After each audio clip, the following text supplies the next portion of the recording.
What's up, everyone? Here, Baseball Forum Podcast, episode 22. I'm Gus Rico. I got to my left, I got Andy Lira. Yeah, welcome back to episode 22. It's been a grind. It's been fun. Here to excited to get another one going. We'll introduce our legend guest right now once we go over through the Braves updates and what we expect throughout the weekend and week coming up. Yes, sir. Happy Friday, everyone. Happy Friday. We got a bunch of teams playing this weekend again. Yeah, we do. have every weekend. It's been great. It's been a blessing. Our kids are getting better out there. We have a couple of teams at NCS, a couple of teams at Perfect Game, down south. Everything's down south this weekend. A couple of teams in Camarillo on Sunday for the Sunday League. We're back at it next week for regular practice, Monday, 6 p.m. Mm-hmm. Our clinics resume today. Our catching clinic, our pitching, hitting with Coach RJ, Coach Ruben, and Coach Felipe. We got a bunch of kids signed up for our Friday clinics. We're Absolutely. back at it with those today, so we'll see you guys in a little bit. Hit the YouTube subscribe button. Please go subscribe, everyone. Okay, the more subscribers, the better. We're trying to really put some good content out there for all of you. Our uniforms, I see a lot of kids with the white dry fit now, the navy dry fit, which has been great. I know our actual uniforms will be ready soon. Thank you for being patient with Bagger Sports out in Santa Clarita. Shout out to Norma. Shout out to her whole staff out there. They've been doing an amazing job with our families. And lastly, let's go represent well this weekend. It's going to be a great weekend of Braves Baseball Academy, hopefully. Yeah. Lyra, go ahead. Yeah, going with all that. So, excited for this week here. But right here to my left, I have a great guest, a legend, MLB legend, 22-year vet, a World Series champion. We can go on and more, but we're going to let him introduce himself. Again, going here to my left, we have Reggie Smith Sr. How are you guys? Good. Doing well. How How about are you? yourself? That was a lot of info, huh? Yeah. But I'm humbled by it. Thank you. No, thank you for being here. Thanks for joining us. So yeah, Reg, thanks for coming. I know it's an honor to have you here. First of all, we go way back now. We go 10 years. Yeah. Us three here. Literally. Yeah. It's been our 10-year Yeah. anniversary of winning a city title with Birmingham. We'll talk about that in a little bit. I'll never forget that one. But yeah, tell us a little bit about yourself. Go ahead. Well, just more recently, I'm kind of semi-retired from doing lessons. I occasionally stop in my baseball academy that I've had for over 30 years now. Yeah. Wow. There at Encino, but I still get a little bit involved in working occasionally with pro players, elite high school kids, and in programs and helping develop it. But mostly, I'm doing coaching around the world and instructing the instructors, teaching the Nice. teachers of Wow. the things in all aspects of the game at this point, and I'm enjoying doing that. That's awesome. Yeah, no, honestly. Keeping you young. Yeah. As much as it can for an 80-year-old. No, yeah, it's great though, to be honest, because it's like you're going around and your presence is felt. You know what I mean? I know we've had at our practices, you come and talk to the kids also, but the coaches do want to learn, and some of us do ask questions and go from there, and I think that's really dope. And going around, and how was it? Like, how did you get started into going around and kind of coaching the instructors? It's kind of been pretty much what I've done all along, Andy. Even while I was playing, players would come to me to ask me how to do things. And it all started because I was very fortunate as a young player, one, being inquisitive and trying to find out how things were done, but having access to players from the old Negro leagues. Then at age 15, by the time I was age 15, I was playing Wow. with these Negro League players. So I was exposed to a lot of baseball knowledge and a lot of the little nuggets of wisdom and tips that they had and passed along to me. I was exposed to that, being exposed to young players I mean, as a young player, guys like Willie Mays and Ernie Banks and a lot of the guys that I actually saw, as a kid growing up and watched them play, to get to know them and then ultimately wind up playing against them and with some of them. So that information, and one of the things that I learned along the way from those guys, from that standpoint, they said that the only way to keep a gift is you have to share it. So I had this information bestowed upon me, and knowing that what I felt my purpose in life was at that time was to be a teacher. So I started basically practicing it and sharing that information with teammates. And that's how they would come to me, and I realized, this is what I'm supposed to do, and I really love and enjoy doing it. So it directed me to continue to learn as much as I possibly can and then impart that information. Wow, that's Man. that's funny, because it's like usually as players you're so tiled in and dialed into the profession that you're at, and then you kind of don't think about after you're done playing about what they want to go do and all that. And it's kind of funny how you were still playing, but you were finding your niche of what you wanted to do, probably past it. And when was that? Was that in the beginning of your career, the middle of your career, or the end of the career when players started coming to you more? Well, actually, in high school, we had what they call a senior problems class. And the teacher, one of our assignments he says, by the time you were 16 years old, you should know what your purpose in life was. And we had to write that out. And mine was I wanted to teach. And that had to be, you had to be curious to do that and find the subject that you wanted. And I found that baseball and sports came pretty natural to me. And then while playing, in the process of learning the things that I did through having exposure to a lot of great players and having one of the best hitters ever in the game, to play Ted Williams as a mentor and an instructor during that time, I asked questions, and I asked the right questions, and he would answer them for me. But more importantly, I had to ask the right question, because the rest of it, he said, these are things that you have to do more heuristically and learn on your own. You dig it out of the dirt by doing it. So knowing that that's what I wanted to do, and understanding how we learn is that you hear it, you see it, you do it, and then lastly you teach it. And that's when you know that you've mastered it, or you've locked it in at that point to be able to communicate it. And that's the last part of learning, how to communicate, so that people will process and understand it and make it work for them. And it's like Einstein said, if you can't explain it simply, you don't understand it. So that's what I endeavored to do, to get it to where the information that was shared with me and the things that I did, could I teach it, and could I explain it in a way that someone would get it.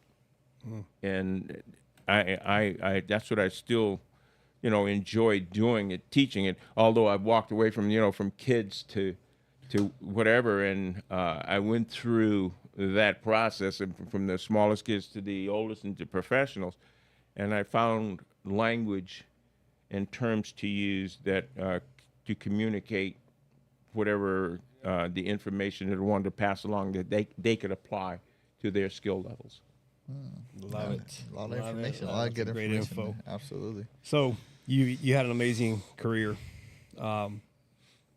Let's talk about the Dodgers, since they clinched yesterday, and what Ohtani's doing nowadays.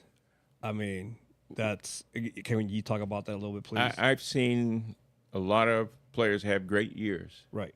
and this He without a doubt is one of the greatest years I have ever seen. And I tell you, I saw Yastrzemski in the Triple Crown years, and I saw Mays play, and guys that could do it all. They talk about the 5 tools. Yeah. Well, there are other tools that you don't hear much about. How smart he is, one, and then he has that extra one that you have. He can pitch, Yeah. you know, Honestly. and he can excel at that. So when you see the combination of speed, power, the ability to hit for average, the ability to play defense if he needs to, Right. and the things that he can do. So he had those 5 tools, but then, like I said, on top of it, be a pitcher, you know, just steal bases, Right. and come up in clutch situations to be able to perform at a high level, Right. that he does. You can go back to the annals of the sport, and who else has done that? Right. Now, have there been players that possibly could have done the same thing, where they hit 50 home runs and steal 50 bases, or hit 60 home runs? Yeah, I think the last player that I believe that could have done that was Barry Bonds, but it was at a different time. They didn't need the stolen bases.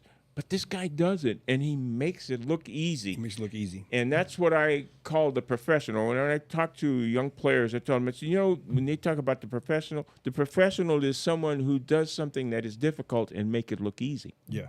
Yep. Yeah.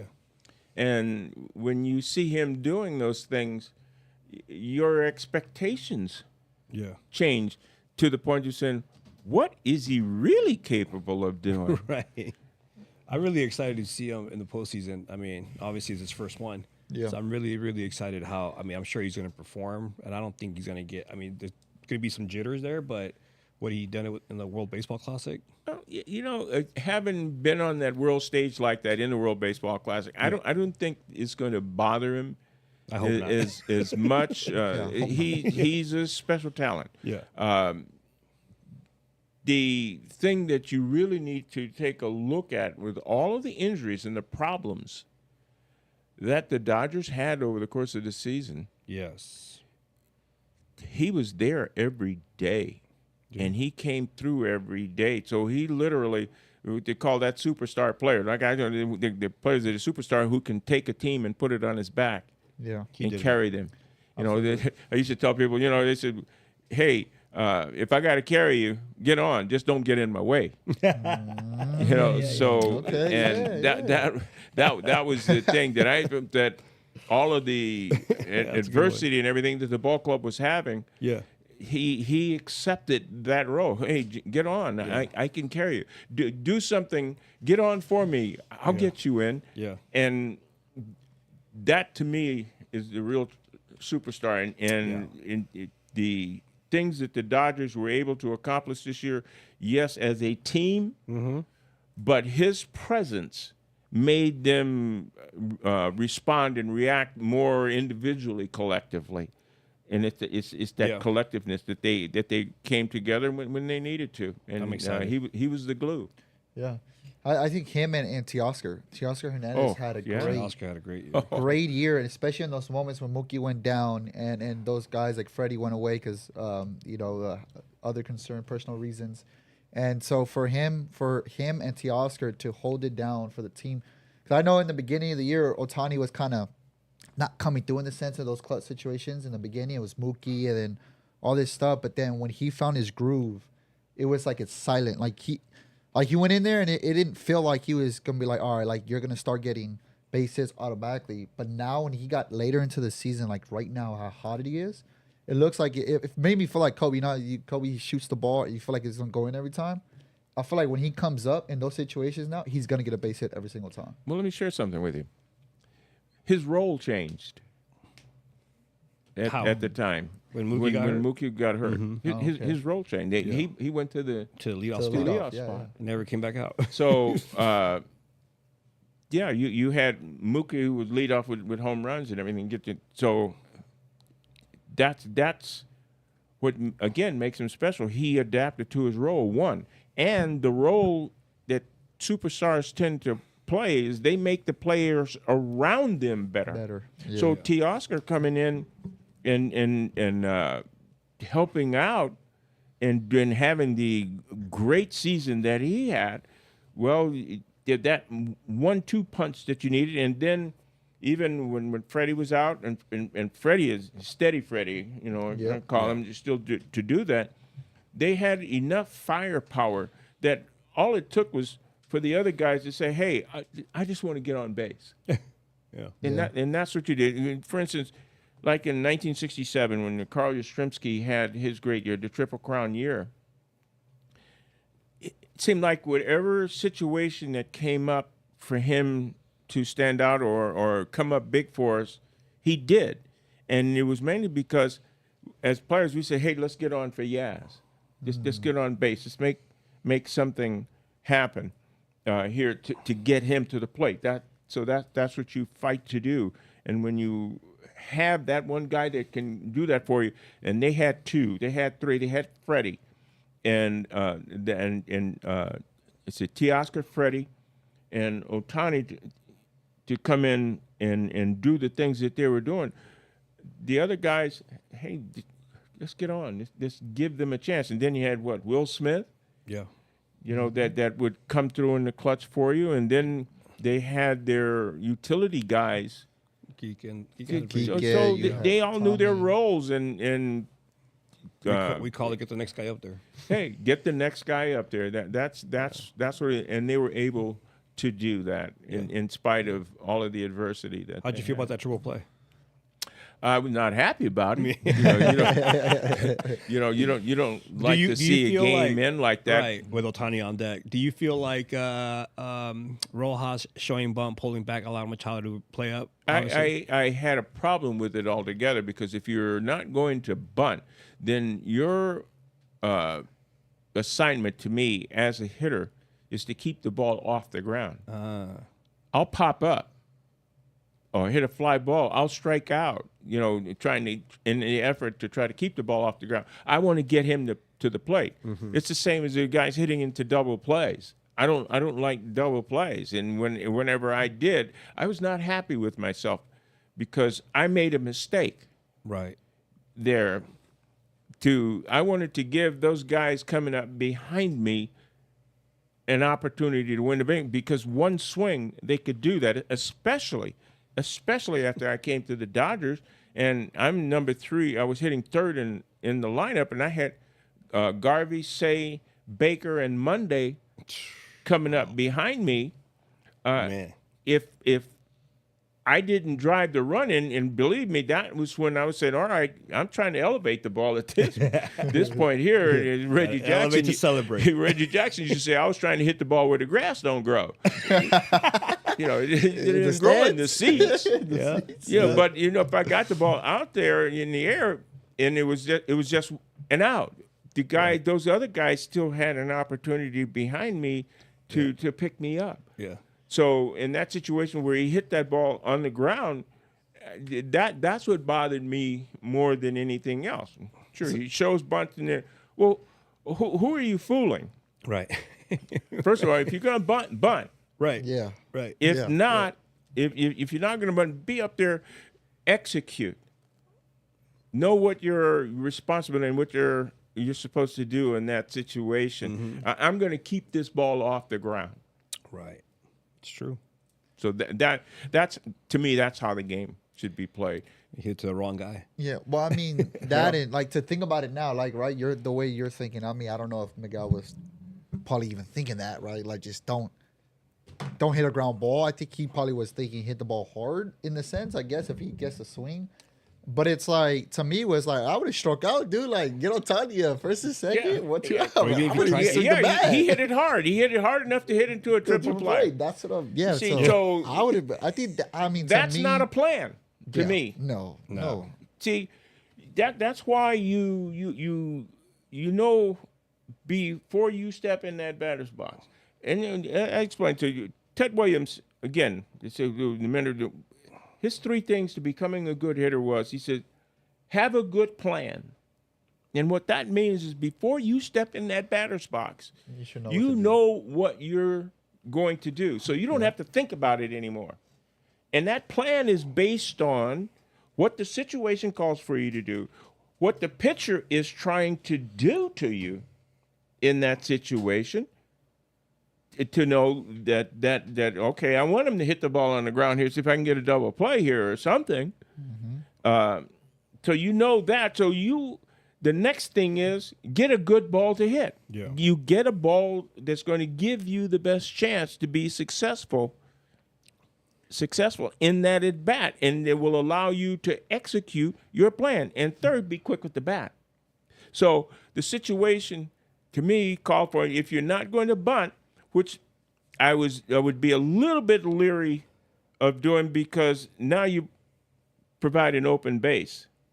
Because if he gets the runner from first and second to second and third, there's an open base. Yeah. So do I want to pitch to Ohtani, someone who's not? That's exactly Probably what not.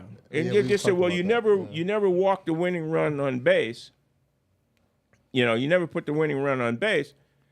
But that's different. But if that's the guy that I know that's the hottest and then can hurt me, I'm not going to let him hurt me. I'm going to pitch to this other guy right here. I'm going to make him beat me. right. Mookie Betts at that. Yeah, well, that's what I said. I'm going to make Mookie bet. But Yeah. you and what did you have? You have a situation there where you pick your poison. So that's what I said. If you're going to bunt. Or at Don't least- fake it. Yeah. Yeah. I mean, if you pull back the next pitch, bunt again. And if it's 0-2, bunt again. That's And you what struck that's out. how You they struck, used to you, play. you struck out. It's 1 out, first and second, with with Ohtani. the- up. with Ohtani up, and they have to pitch to him Exactly. because they have no place to put it. Yeah. So going back to you brought up some amazing names. You know, Ron Say, Dusty Baker. How was that? Monday. Rick Monday. How was I mean? How was that team playing with them? That was probably Your favorite time? the best group of guys and the best team that I played for. And I played, I was 2.5 years in St. Louis, and you had Lou Brock, and I played, when I first came to St. Louis, they had Lou Brock, Joe Torre, Bob Gibson on the mound, and Ted Simmons, but never that collection of players to what, like we used to call ourselves, we were like an octopus. We had 8 guys that if one arm didn't get you, the other one would. And that's how we talked about ourselves and the things that we did. And we all played for each other. May not have gotten along all the time in the clubhouse, but, but when they put that uniform on, they stepped on that field, we were one. And as Lasorda used to say, we all were pulling on the same end of the rope, that we had on the same color uniform that day.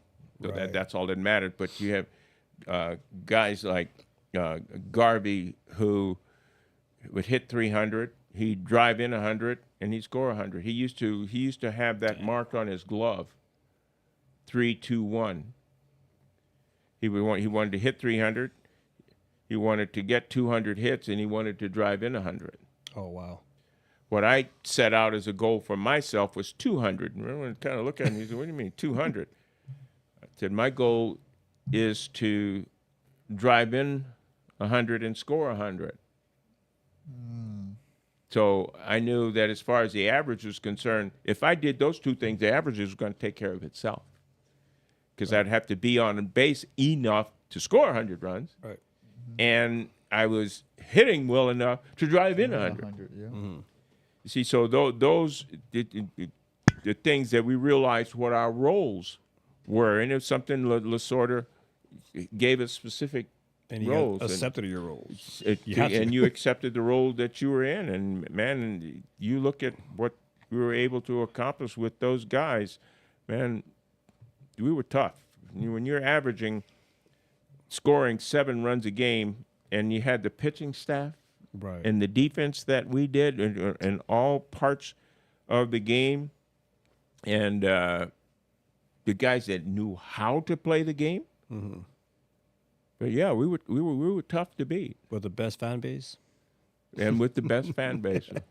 Well, they're in St. Louis, and they're probably the 2 best fan bases in baseball. We're St. Louis. They're really, really smart baseball people. Baltimore, they know the game. Yeah. What about Boston?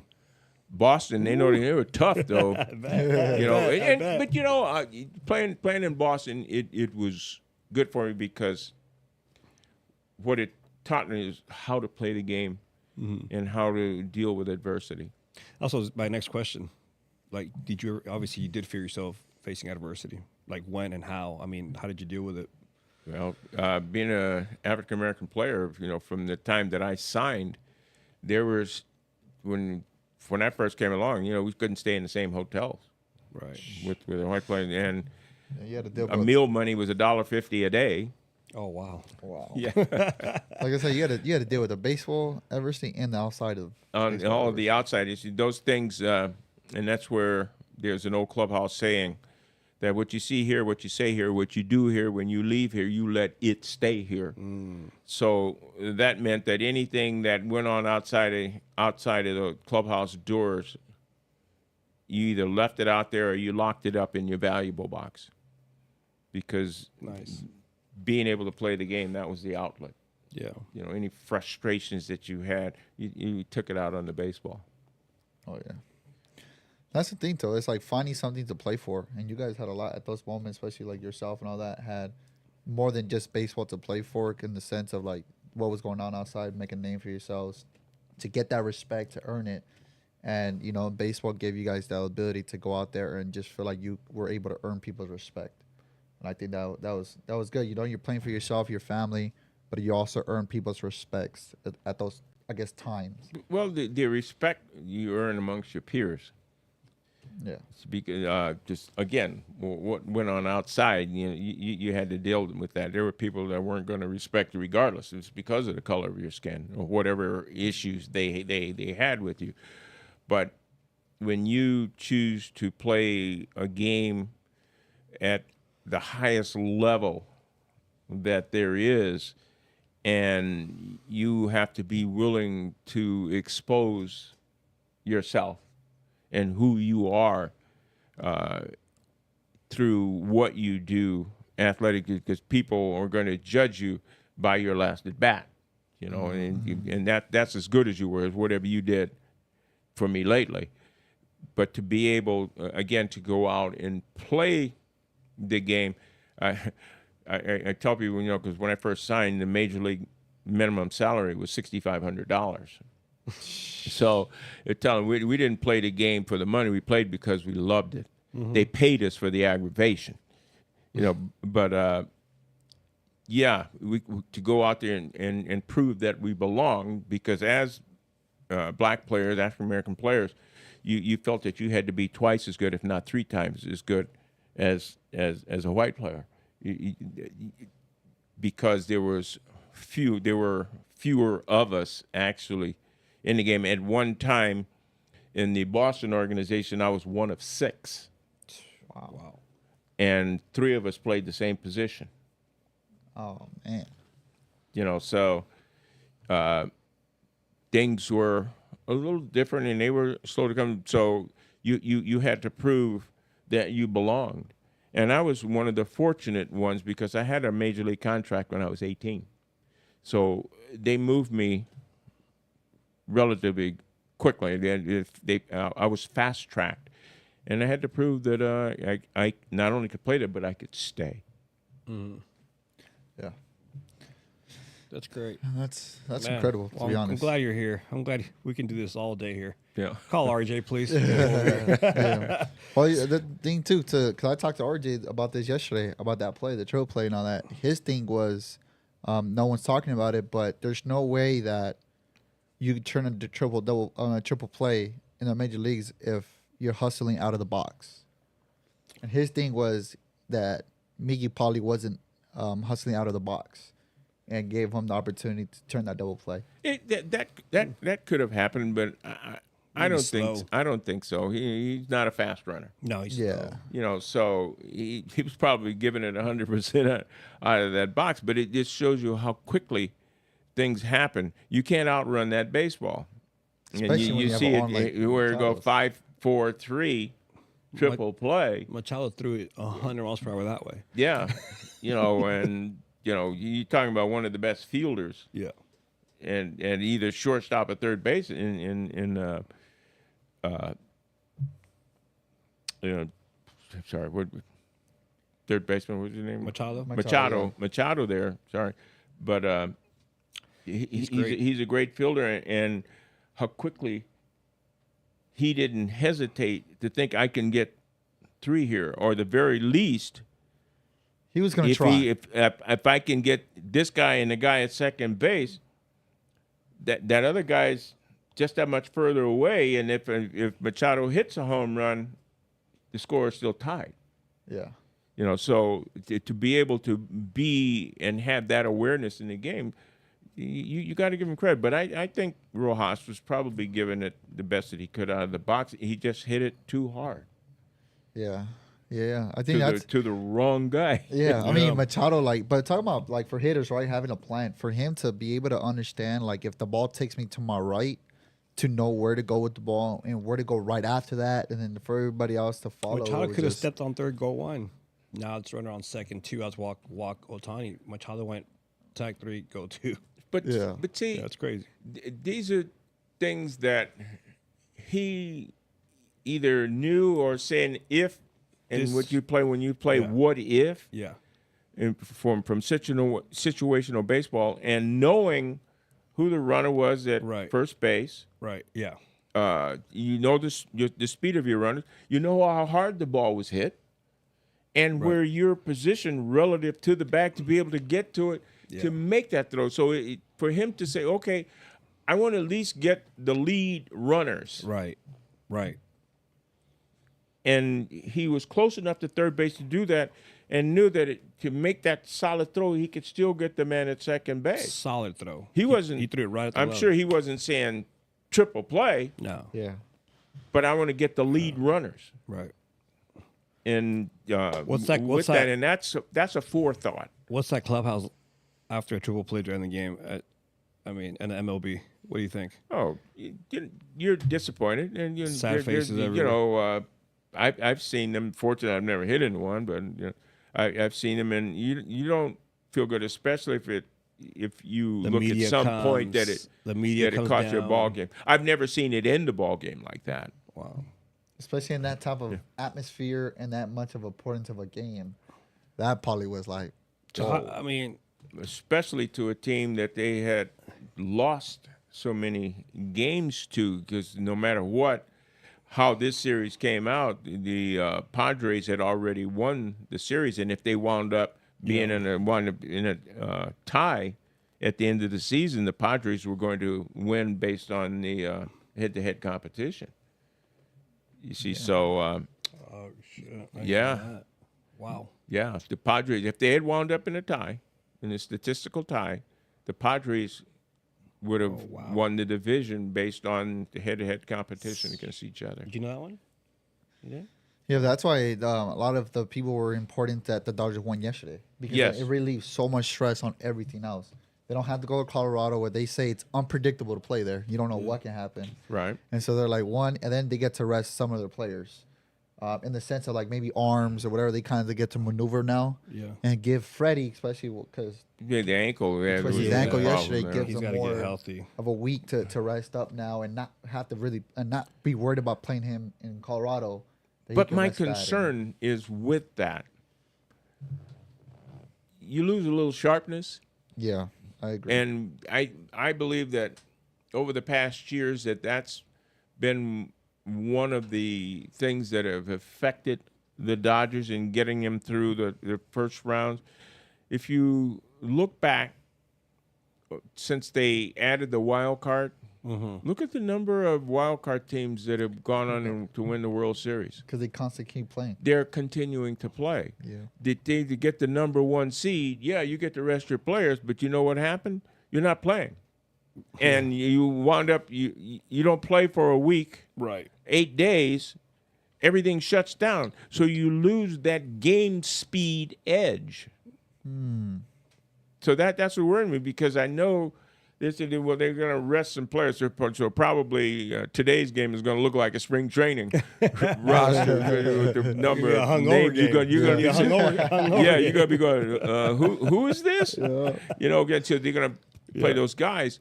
But what we did, what Lasorda would have us do the same thing that we did pretty much during the season, because we were scoring so many runs, the game was usually over by the 5th inning.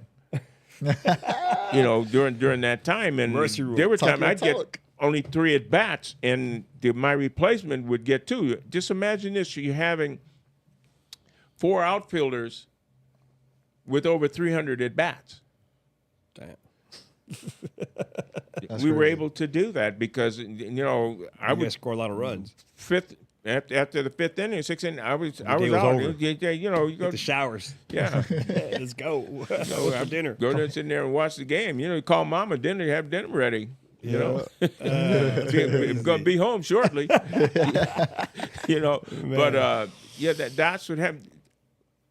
But even when we had clinched, and we were clinching early back in that time, we would still play, get a couple of at bats to keep that edge, keep that sharpness there. Get a couple of bats and get out. Get a couple of bats, I get out. agree. Even I'm a if strong it's 1, believer 2 in that. bats, you score a bunch of runs, get out. Yeah. Get the other players in there, because what it's doing, those players that you're ultimately going to need Right. Yeah. in the Right. playoffs to come through for you, now they're sharp. They haven't been just sitting on the bench. Just like a Kike. Right now, he's getting hot. He's that utility guy that Dodgers have been always used, and knew how to use him, and he just takes that role really well. And he's been getting hot this past month or so, and so him heading into the playoffs looking like that, it's great too. Because like you said, those role players are going to be needed, especially Oh yeah. in those important games. Especially against the lefties, or how they do the numbers matchup game and all this stuff. So Well, the analytics has allowed that to happen, and it's what it's a process in the analytics that they refer to as being careful as what they call overweighting, the meaning that a player is hot at a time and you place too much emphasis on that, expecting him to continue to do that. And while you'll see a guy, which I still don't agree with, but a guy who's hot, because he doesn't hit well against a certain pitcher or a certain team, they'll take him out. Mm-hmm. My argument to that is, well, what does he hit against that pitcher? Well, he only hits 240 against that pitcher, and this guy hits 280, 300.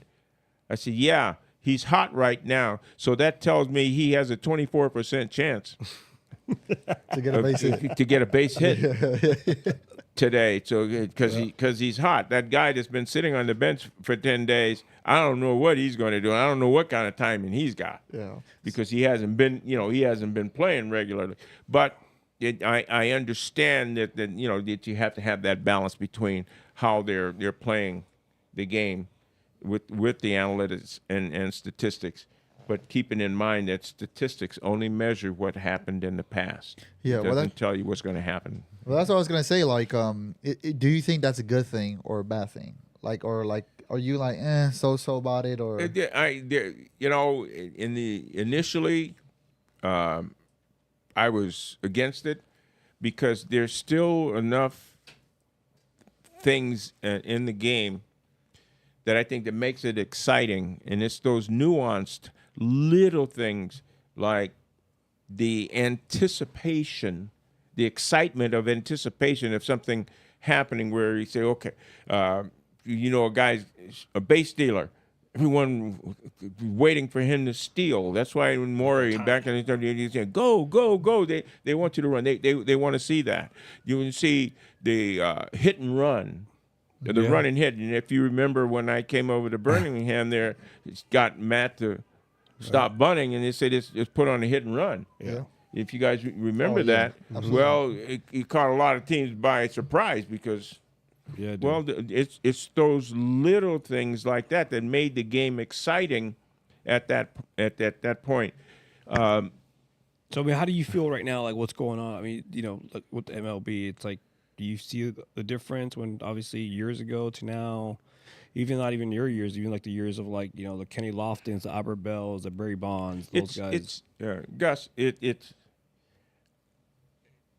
I like to say the game hasn't changed, Right. and it hasn't for all intent and purposes. but the way it's played and the thinking has changed. And analytics has caused that to happen.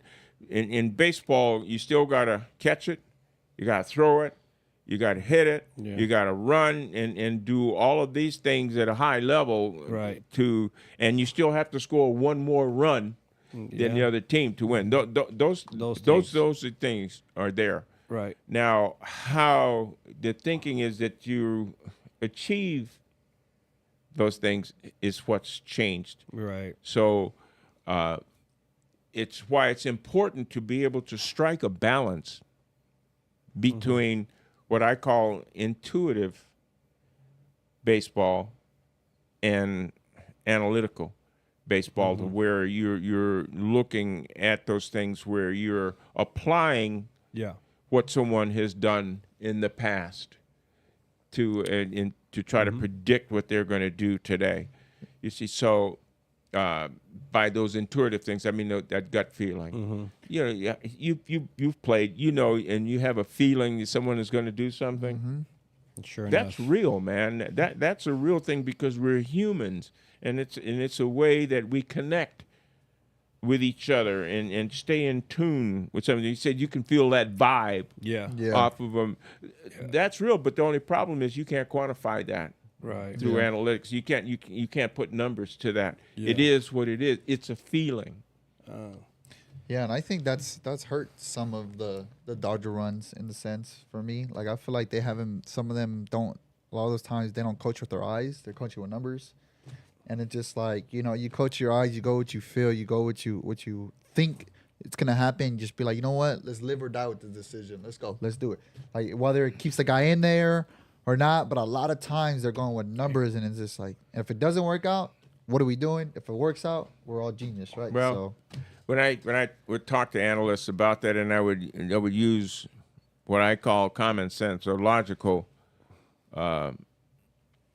questions, and they would just simply say, "Well, that's the way we're playing now." They win the argument right there because if I'm not in charge, and this is the way we're playing now. And here's a classic example. They looked at what's going on with the Chicago White Sox. Wow. I don't know if you read recently why they're blaming the owner, Reinsdorf. He said because he's still stuck in what they call the old way to play the game, where you get them over, get them in. I don't see anything wrong with that because everyone is still picking players and choosing players from the same pool. Right. They draft just like everyone else. Yeah. So it's not so much the way that they're playing, the players that they pick.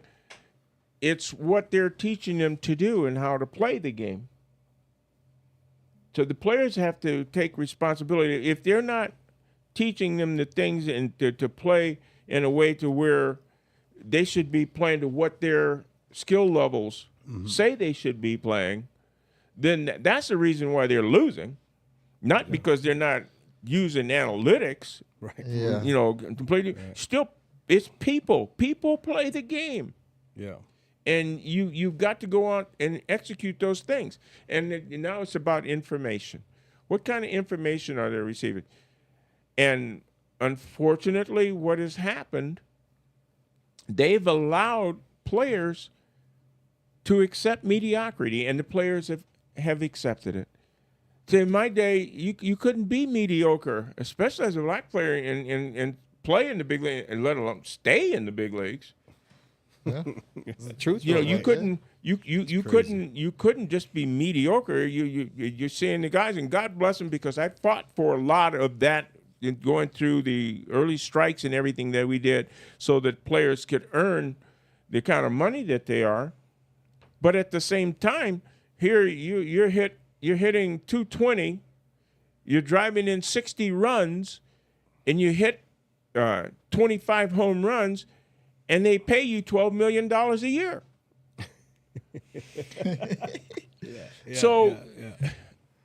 How do you accept that as a player? You strike out 150, 100 times. I never struck out 100 times in my life.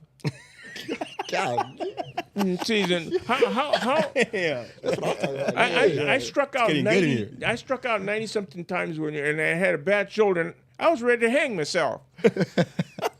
That was unacceptable. But That's crazy. you get guys striking out 200 times. Yes. I don't understand that. Yeah, how can you walk back to the bench and face your teammates, let alone look in the mirror and face yourself?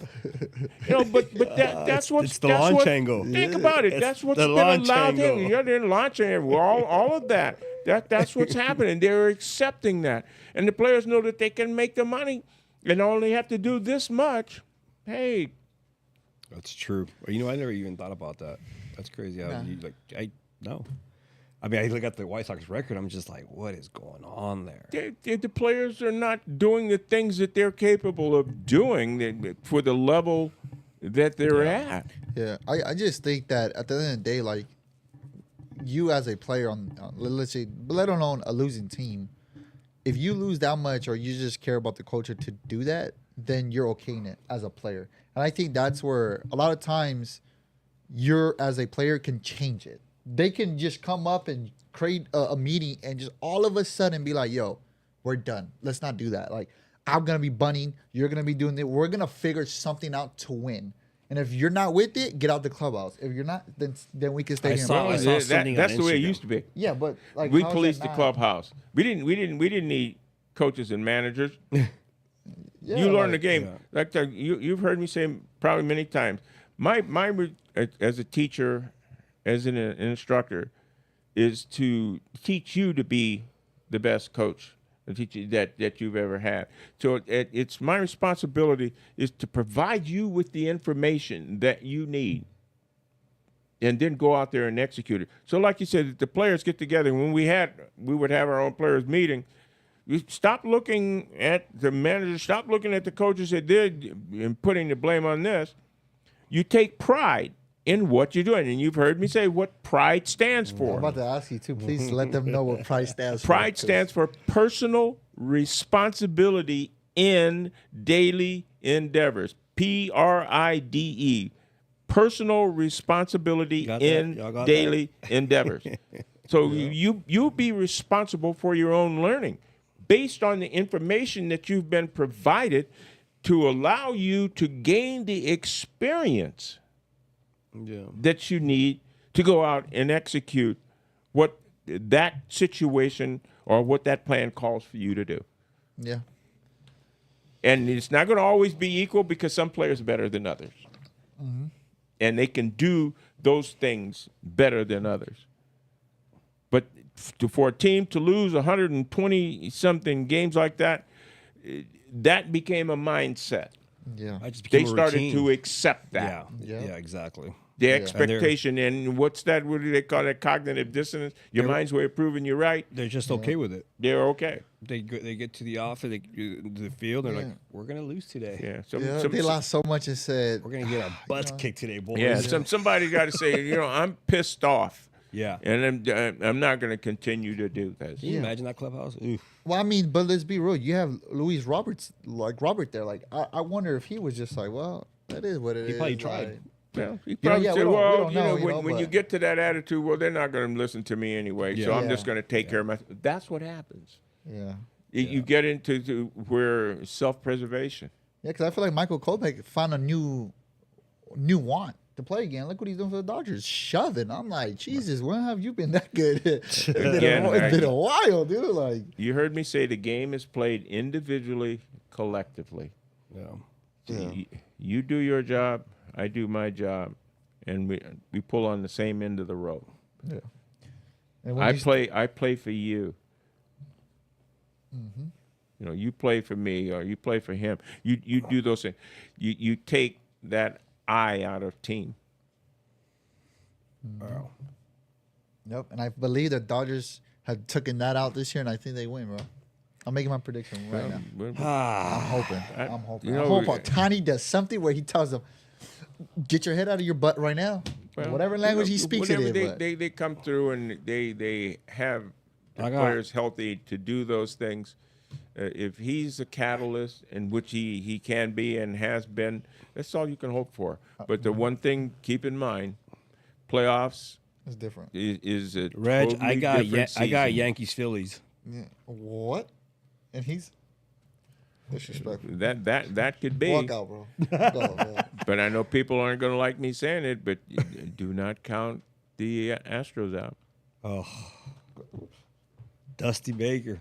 You know, he's not there. But I'm saying but He's not there, but he's the one that He- changed that culture after that whole thing happened. Why? Because Yeah. he was able to coach with his he eyes. took on that role after what they yeah, went through. That's why they brought him in, for him to be able to. They knew that he had the personality and had the respect of the players to be able to do that, to not let the noise Distracting. Fuck them. distract him. Yeah, and when they won it, he didn't celebrate. He was everyone hugged him. Now think Yeah, about his it. That two was big that was his wristbands. first World Series. He had been to World Series. He had taken the Giants Yeah. to the World Series, then lost. How was that phone call? Yeah. Did you text him or no? Oh yeah. Matter of fact, I've seen him a couple of times After that. since. Yeah. Yeah. I was happy for him. I let him know how proud of him Yeah. I was, because the man is a Hall of Fame manager. Yeah. Yeah. He's won over 2,000 games, and if you look at his teams, Yes. every team that he has managed has gone to the playoffs. Talk about isn't that- Dodgers Giants rivalry. How was that? Ooh. We got a few more minutes, right, guys? I'm making go over. Yeah. It's okay. Don't worry about it. That How was that? at the time, it wasn't in Los Angeles as it was when I was playing New Delhi. Wasn't as it was when they were in Brooklyn, Right. because our biggest rival was against the Big Red Machine in Cincinnati. We kind of looked Big at the Red Giants Machine. as just being stepchildren, you know. Don't let PB hear that. I know. PB will be like, what? But yeah, they were kind of stepkids to us. Our biggest rivalry, but the Giants still had that rivalry with us during the time that I was there, because they actually made us play better.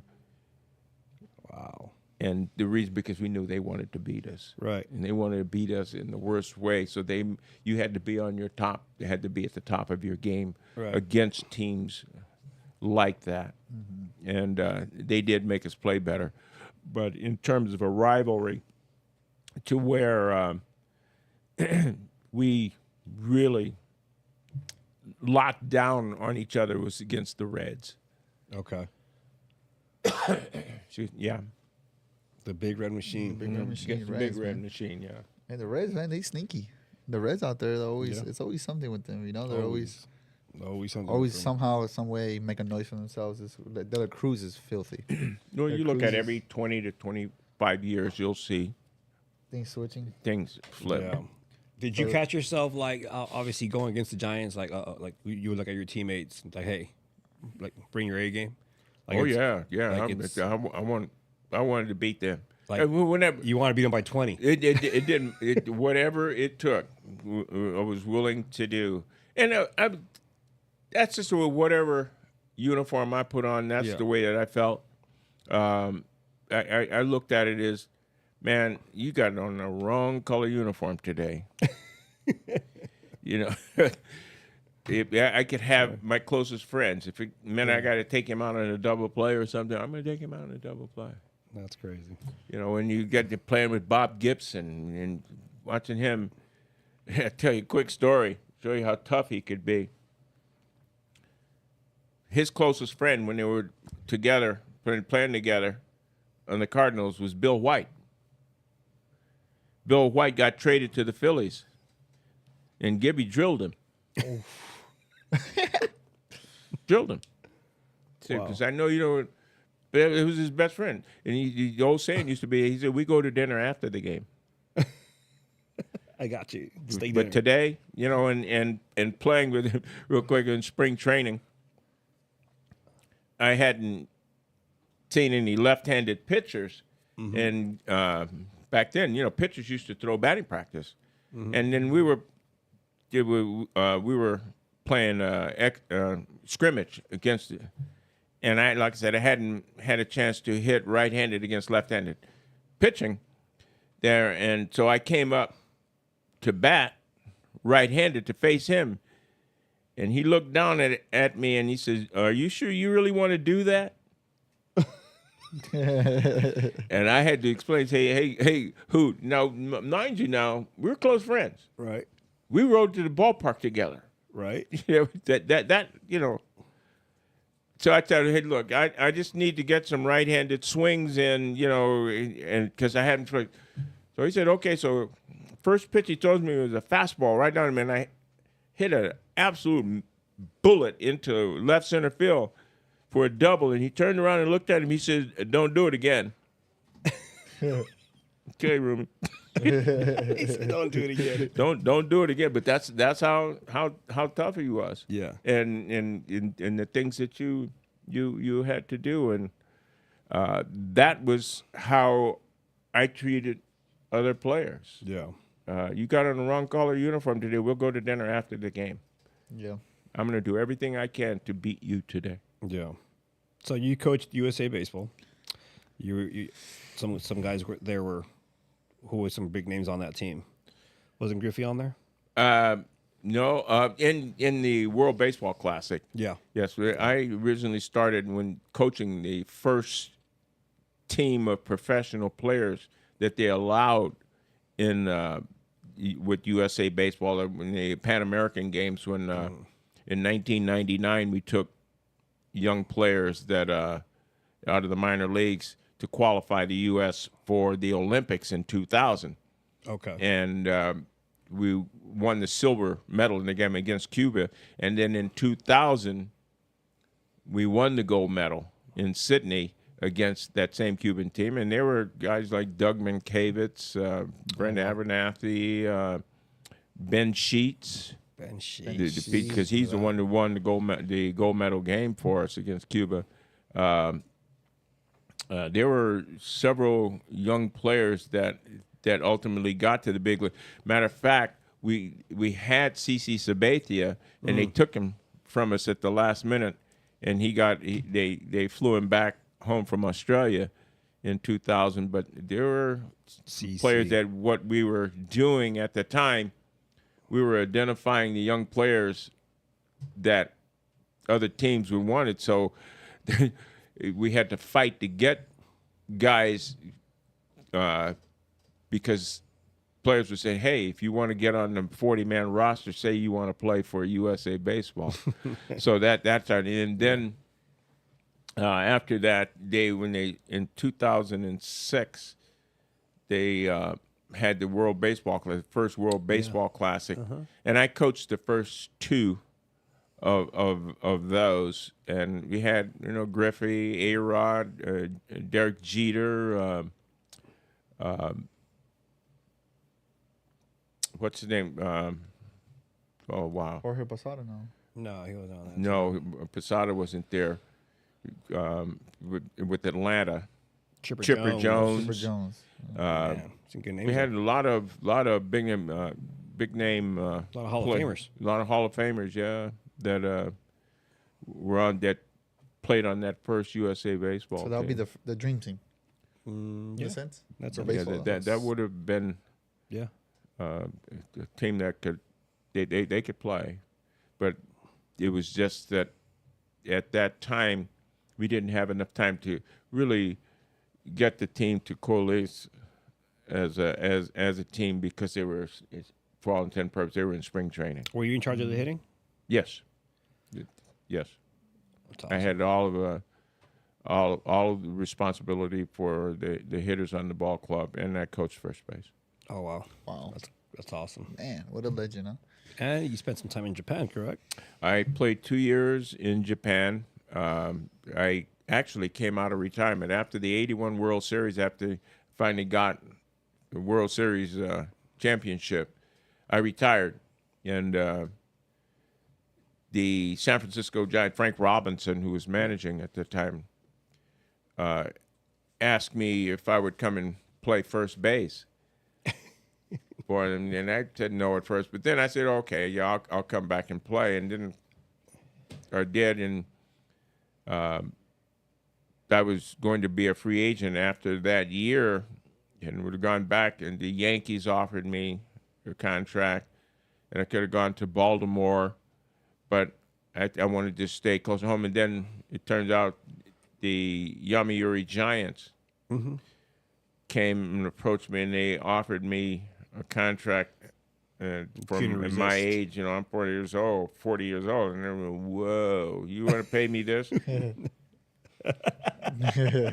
No problem. No, I can go there for a year, and I wanted to play in 2 years there. And I got to make one of those games out there before Well, that gets on my crazy bucket because list. I heard that, right? Like, oh, was it Ross or Rocks. something that said that one side, when they're on defense or whatever, they get really loud, and then the other side, it just respects them. They don't say anything. And then I guess when the other team goes in and the hits- games, in the games, yeah. oh man, they have cheerleaders, they have drum, they're beating drums, and they have chants. I used to hear "Kato say sumi su, Kato say yo." So in other words, fight, fight, fight, do your best. Oh wow. Oh wow. You know, and then they had the whole bleacher section of the fans, the Yomiuri fans, and then on the other side, whatever other team you were playing for, and they had the drums going. But it was it was something. It was almost like playing my first year in Latin America, in Puerto Rico, when they had the bands and the stuff going in the fans. So yeah. All right, we got a question here. How important is it to have your routine down on a consistent basis? It's very important. It's a part of you being able to have repeat performances. It's a rehearsal. It's why you practice. So what routines are, it's a way of signaling the brain and the body. This is what I'm going to do. Yeah. And this is what I'm preparing to do. Sports psychologists will tell you to do that, to develop a routine. And part of any routine that you should have, it should be visualization. Visualize in your mind what you want to do before you step in the batter's box, and that's your plan. Yeah. How to keep kids in the game when falling because it's a hard game. How to keep kids in the game? Yeah, how to keep them in the game when I guess they're failing because it's a hard game. Well, to make it understood that, again, you heard me say earlier that baseball lends itself to failure. You know, what other sport can you play where you fail 70% of the time and go to the Hall of Fame? Right, right. So you're going to fail. The thing that should be kept in mind, especially for young players, you make it fun for them. Yes, you know, I know everyone's talking, well, they're participation trophies and this, that, and that because you participated. You don't have to give them participation trophies, but at the same time, you teach them the basic fundamentals of the game and spend the time with your least skilled player to bring him up to a level so that he can at some point find some enjoyment in it. One of the things that I do when I'm working with kids and have practice, I tell them the one thing as a coach I like to hear is, "Coach, can I have another one?" Yeah. Mm-hmm. So naturally, so if you hit a ground ball and you miss it, don't just go to the end of the line. Say, "Coach, can I have another one?" So what you want to do, you want to give them a chance to have some success as well. Yeah, you failed that time, but here when you go to the back of the line this time, you will have succeeded because you will have accomplished what it was I want. So what happens over time, they will start to enjoy what they're doing and why they're in the word fundamentals, the word fun is in there. Yeah. So you keep kids in the game that way by allowing them to have fun, and as much as possible, keep it to where it's about development rather than just winning. You can still win and develop, especially if you're teaching them the right things and just let them play. Yeah. Well, it was like 2 weeks ago with our 13-year-olds, the one RJ's coaching with us. we had one, and RJ brought this up. We had one team practice together on Thursday. I know you're looking at me kind of funny because we won that tournament, but we didn't like. Yeah, we were expecting to win, of course, but we got better. We played 5 games in 2 days, and RJ was like, we had one team practice under our belt, and look what we did. But me personally, I felt like we were getting better, and we're literally developing as the game was going. You can, and the kids, because of the information that you were providing them in that one practice, Right. and the other part to that is being able to select, an eye for the players and put them in position to succeed. Yeah. So you did that, and as they were playing, they were doing the things that they had already rehearsed. Yeah. And they got better. Yeah. Okay. Yeah. In the beginning, it was a little rough. Yeah. But you kept them going. You kept them focused on now. Yeah. Yeah. Mm-hmm. You can't do anything about what just happened. Right. What's happening now? Yeah. And as long as you do that, it gives you a better chance to predict the future. Yeah, no doubt. Yeah, I think that's my biggest thing too with kids, and you had that too, where it's like, I mean, you make an error, okay, what are you gonna do right now though? Yeah, like what are you gonna do? Like, are you gonna pout? Are you gonna go and be mad at yourself, or are you gonna be like you said, give me another one? Tell your pitcher, hey, give me another ground ball. That's on me. I want to go make this play right now. Take Give me another responsibility. one. Yeah, I think instead a lot of, but that's why I love working with kids and all that, because I love to see the little stuff over time where they go. You'll get the kid that slaps his glove or throws his helmet because he's mad or whatever it is that happened. And then I always go with, so are you gonna be able to tell your pitcher, give me another one, or are we just gonna ruin our day and just forget about the game because you're so worried about that one and not realizing that there's maybe another one that's coming for you to redeem yourself. And a lot of that times, kids start to understand it, because then they will get another ground ball right after that. Usually the ball tends to find you when you're having those moments. So then you'll get another one, and once you achieve that, they realize like, okay, then dang, I shouldn't do that. And I think that's where I love when they make that error or whatever, and then they start to change their ways and go, hey, give me another one, or that's on me, and then start to do that. It's keeping them in a frame of mind as to where as baseball is what you do, it's not who you are. Yeah. So if you make an error, that doesn't make you a failure. Mm-hmm. Okay, yes, part of the game. Now you have to have a short memory. That all right, I can't do anything about that. I wasn't trying to make that error, and you analyze it to what caused it, and then it's gone. Because you got to be ready for the next one. Because, like you said, invariably the next one will find you. Yep. It's Murphy's law. Yeah. Yeah. If it can happen, it will. Yeah. Yeah. No, that's the truth. Yeah. All right. Woo. This was great. Honestly, yeah. This was amazing. We're coming to an end here. Yeah, it's great. It's great. It's been a great being around you too, because RJ, and I've known you since I was in high school. Gus as well, and and I think that's why I always pointed out to me is I that's when I appreciated the little stuff, and as a player, it wasn't hitting, I was the pitcher doing all that, but that's what allowed me to really do and preach the little stuff for kids now and coach, because with you in high school, it was like I always would say this, it was the craziest thing in the world, but our first practice with Reggie was in the left field corner. Yes. Yeah. And we practiced bunting a lot. Yep. Yeah. And it was just like, we're like, what are we 10 doing? years ago. Yeah. I'm like, what are we doing? Like, what is this? Like, why? And realizing that on that journey, we had to put a bunt down to go win a game. We went 19 and 14, by the way. Yeah. We went 19 and 14. And I believe you came mid-season, right? It was in mid-season? Yeah. Just about, yeah. Just about, yeah. When I got there, 19 and got the guys, the hitters, to buy in. Real quick, I don't know if you remember me telling them, I told these guys, you guys are sitting here trying to hit home runs. I said, I can give you a fungo bat and put you on the pitcher's mound and you couldn't hit it out. So we have to start taking advantage of the skill set that we have. So I want you guys to hit the ball eye high to the ground. So we have to be able to use bat control, move the ball around. And these bunts, when you're going to give up and out, which are ultra pressures, then we have to be able to execute it in a way that we know that we're going to get that job done. So, yeah, if you can bunt the ball the same approach that you're using to bunt, the ball seems to be slower Right. when you're bunting.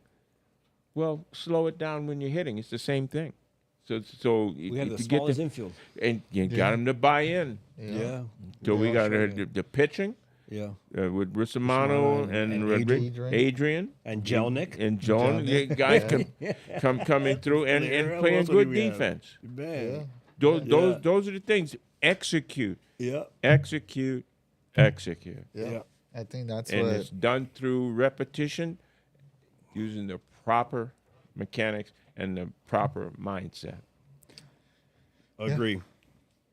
That's when the flip switched, and look we hold now. Yeah, look what you're doing now. You stuck with it, and that's great. To feel like being a part of that. Again, guys, thank you for having me. No, this is great. I enjoyed man. this. So Yeah, this was great. anytime We got- you need to come back. Yeah, I think we're gonna need you to come back. Yeah, whatever. You Yeah. want to be a part of it? Your seat's right there. We're trying to get Yeah. James Loney in here. We're trying to get Yeah. James Loney. He's coaching with Lira. His Yeah. son's playing for East. Or you know what? Yeah. And it's funny because the leadoff, accepting roles, what he told me, and I didn't realize it, but Who's he this? goes, James Loney. Oh, He was like, you do understand that majority of the people that get the extra bats are the guys in the top of the lineup. of course. Because I was like, well, let me throw your son Jordan in the 4-hole and the 3-hole. And then, right? And then I was like, okay. I started to figure out, but I was not even thinking much. You was just trying things out, especially at our tournament. And I was like, okay, cool.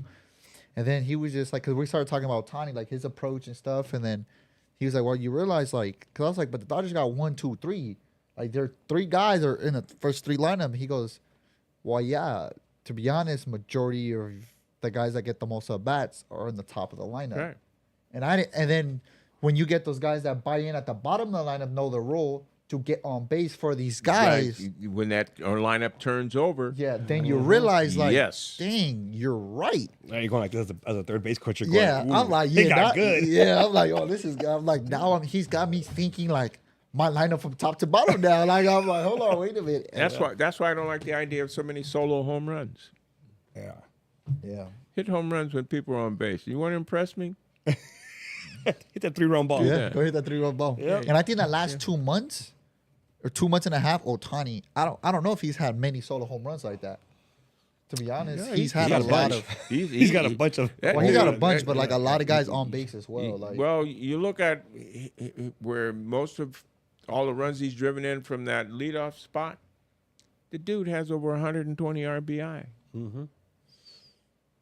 Judge hits second, and he has 140. Oh, that's another guy that's Yeah, just ridiculous. So, like I said, if you make the people around you better in that lower part of that lineup that can get on when my big boys are coming to the plate, now instead of a solo home run, That's that a bad boy's 2-run. 2-3 runs 3 now. runs, yeah. You look to do some damage. And when I was coaching the guys, and I had the 4 rookies of the year in a row, that was the one thing that I told them. I want 3 swings from you because any one of those swings can do damage.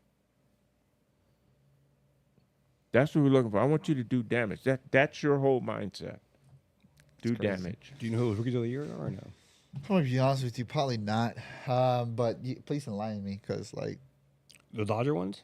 Dodger, I had 4 in a row. Eric Harrells, Todd Hollinsworth, Raul Mondesi. I can't think of the fourth one. God He's damn. only in the Hall of Fame. Oh man, why am I going? I had nailed 3 of them. I was about to say, you got Where's this my brother down. at? Oh, wait a I got minute. this down. oh god, okay, that makes sense. Eric Harrells, not Mike Piazza. No, Mike Piazza. Mike yeah. Piazza. Shit, duh. Wow. Yeah, Mike Piazza, those Todd 4 guys. Hollinsworth, Raul They were. Mondesi. It was. Yeah, Carroll's, baby. It was Carroll's Yes. first, Piazza, Mondesi, and then Todd Hollinsworth. And in between that was Nomo as a pitcher. Yep. So we actually had 5 in a row. Man. It's something about that Reggie effect, huh? Oh yeah, for sure. Something about it, you know. Hey, Well, no. I'm gonna hit you with some rapid questions. You ready for this? Yeah. All right, let's do it. Pitch clock or no pitch clock? No pitch clock. No pitch clock. DH or no DH? We've accepted that they have the DH, but I'm still old school. I would rather see National League versus American League. Love it. Catcher on one knee or no knee, or traditional. Catcher not on his knees to old traditional style. I believe it allows him to be more agile and Lastly, maneuverable. favorite MLB player Today or ever.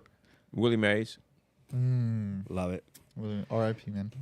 Everyone, welcome to episode 22. What With- a episode. Living legend Reggie Smith. Thank you for coming. This was amazing. Honestly. We got to bring you again, like Yep. in the next couple of weeks here. You know what? We're gonna bring RJ with him. Yeah, Let's bring definitely. RJ. Well, he'll have some good stories because He's got you great know, stories. Well, Oh, I hear him all the time. think I about love this. it. RJ grew up in the clubhouse. Yeah, he did. RJ Yeah. bat boyed in World Series, All-Star games, playoff games, and regular season games. Yes. Wow. That's where he God. learned the game, sitting on the bench there. Yeah. Yeah. Well, thank you so much for coming. Yeah, definitely, man. Thank This you. was amazing. I hope you had fun. We got you a little something here. Nice little gift here. We have Thank you. came with these hats and all that. Your own Brace Ball 4 podcast hat. Oh, wow. You know, you can go ahead and Great. Thank you. I'll add it to my collection. There you go. no, you know, it's great to. And you'll see it. I'll wear it proudly. All right. Lyra, go ahead. but yeah, don't forget to hit that like button, that subscribe button. We're here always trying to give you guys great content, especially with great guests like Reggie himself. So let us know. Anybody that wants to come on, reach out. Sponsors, we are getting that together as well. We want to reach out to you guys. If you guys are willing to sponsor us, don't be afraid to reach out to us. And thank you guys behind the scenes for being around and helping us out as well. Shout out to Romeo and Sam. Yeah, shout out to them. And so, you know, on to the next one. Don't miss it, 'cause you don't know Yeah. who it can be. Exactly. Thank you guys. Happy Friday. We out.